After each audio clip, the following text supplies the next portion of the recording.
Hello and welcome back to your South King County real estate update. My name is Sarah Eggleston and I am here to deliver your local real estate news for the month. We'll go ahead and get right on into the slides. I have a big announcement for you today, so we'll hop right into it. Okay, so it is February 2026 and this is your South King County real estate update. So my big news is I have made a move. I will be joining the Christine and Company team over at EXP. I'm very excited about this move and what it means for my clients. There's just so many benefits, both to me and my clients, and it was really an easy decision in the end. So I'm very excited to be making this move and to share the benefits with all of you. I do have my winter buyer and seller guides available. So if you would like one of these, just let me know. If you're thinking about making a move in the next year or so, they're full of great information. So you're not going to want to miss these. There's also a first time home buyer guide. So maybe if you're a little further out and just want some information, let me know and I'd be happy to send one of these over to you. So into the news. Seattle area home buyers still skittish despite lower rates, prices. For Seattle area home shoppers, there have been very few listings and high costs for a very long time. We have had some more listings come into the market. In fact, in King County, we saw an increase of 9% in January from 1 year ago in the number of listings that you have to choose from. If you're comparing this year to last year, it is more affordable to buy a home. So that's good news for buyers. January buyers also were able to lock in mortgage rates at their lowest level in years. So this is a trend that we have been waiting to see. And I am so excited to say that it is actually here. So for those home prices in King County, we did tick down ever so slightly from 1 year ago. Last month, rates averaged 6.1%, whereas last year they averaged 6.6. So we are making progress in the rate department, but they're still not low enough to bring a ton of buyers out to the homes that are available. There's been a lot of layoffs and economic uncertainty, and buyers just don't have the confidence to move forward with a home sale. Make the leap. If you have a bunch of uncertainty in your life, you're not going to make a big financial decision like that. Some of the biggest price drops last month were in costly areas, such as the East Side, where the median sale price plunged 16% from a year ago. The median sales price there was $1,435,000. So that would be about an $8,000 monthly mortgage payment if you put 20% down. And that is just not attainable for a lot of people out there. Closed sales did fall in Seattle last month, dropping nearly 4% in King County, 24% in Snohomish, and 3% in Pierce.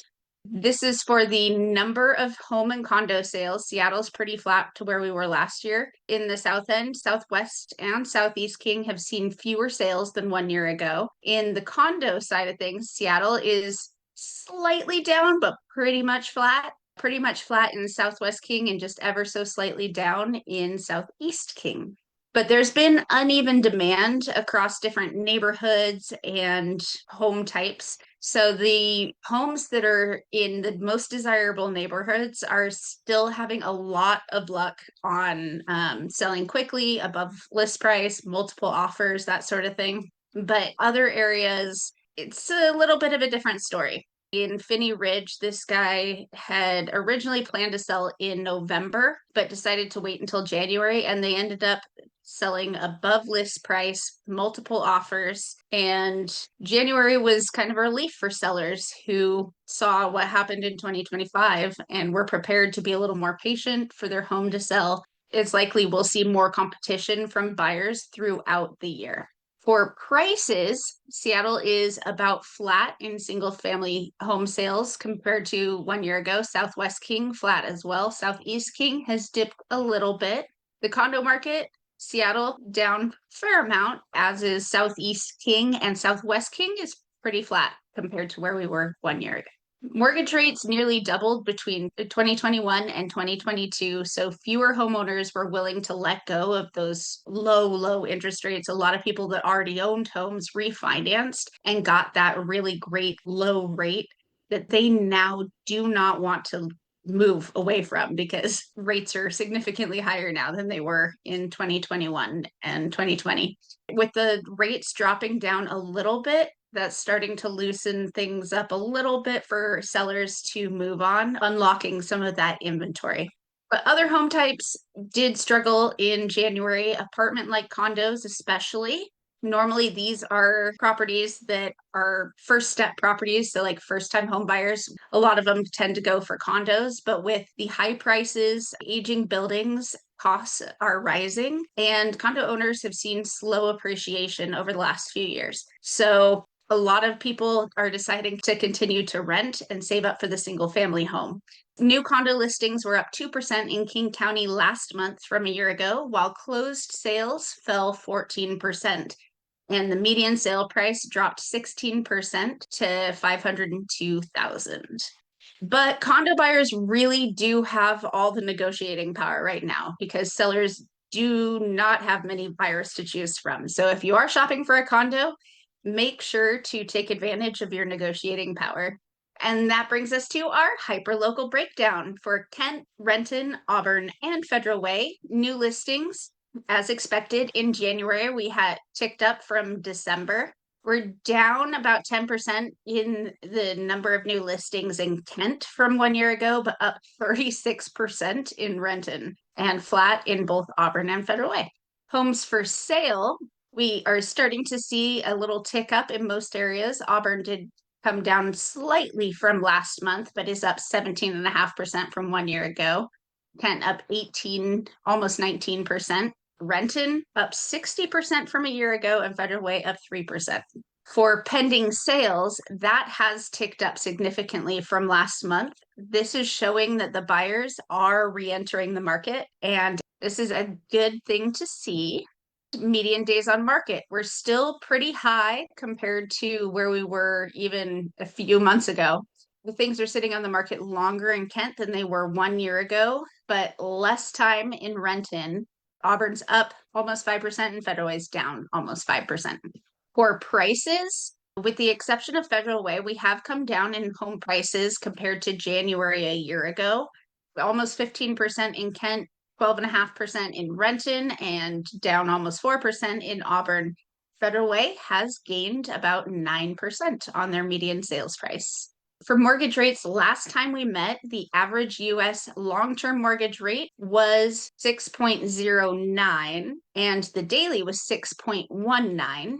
But if we bring it to today's weekly average, we're right around 6% still, 6.01 for our weekly average. The modest pullback brings the average rate to its lowest level since September 8, 2022, when it was 5.89%. That was the last time the average rate was below 6%. So we are just about to break that 6% threshold and head into the fives, which is something that a lot of people have been waiting for.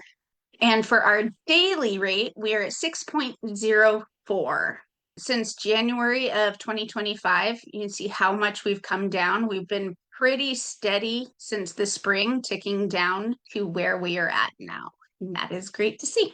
Couple quotes here. For the last few years, we have been in one of the toughest affordability environments in modern housing history. Mortgage rates jumped from 3% in 2021 to above 7% in 2023. And that pushed the typical payment up by more than $1,000 a month compared to pre-pandemic levels. And that's the senior economist at NAR. And then Mark Fleming of First American said, forces that eroded affordability in the aftermath of the pandemic, strong price appreciation, and surging mortgage rates have stabilized. Moderating house price growth, easing mortgage rates, and steady income gains signal a realignment in the forces driving affordability trends. A reminder that affordability is a number that combines interest rates, mortgage rates, home prices, and wages. Affordability improved in the second half of 2025. Starting in June, we did start this trend upwards, and the higher this is, the more people can afford homes. So we are heading in the right direction. This is kind of a different way of looking at it. This is what share of income would the median household need to spend on a newly purchased home. So if 30% of your income is generally what's considered affordable, we went way up here in 2023, and then now we are gradually taking the track back down. So it'll take a smaller percentage of the median household income to afford a median price home. So we're just over 32% now, but making our way back towards that 30% goal. And then the senior economist at Zillow said, this is what a small wins year looks like for housing. Rising incomes, subdued price growth, and gradual easing mortgage rates would help buyers regain their footing while allowing homeowners to continue building wealth. These types of slow and steady affordability improvements are exactly what the housing market needs over the long run. Home price growth is moderated. This is now looking at national numbers. This is year over year change in home prices. We dipped slightly below the zero line here, so there was a little bit of a price depreciation for a blip in time. Then it went back up and home prices rose again, and they have been gradually still increasing, but at a slower rate than they were in the pandemic era. Wages are growing faster than home prices in 26. So this is projected home price growth for this year, the forecast and the past few years. So the green is home price growth and the blue is wage growth. And we in 2025 had stronger wage growth than home price growth. So this is one of the things that we're looking at that makes the housing affordability better. Mortgage rates near lowest levels in 3 years. We just talked about that, but we have come down over time and are on this downward trend.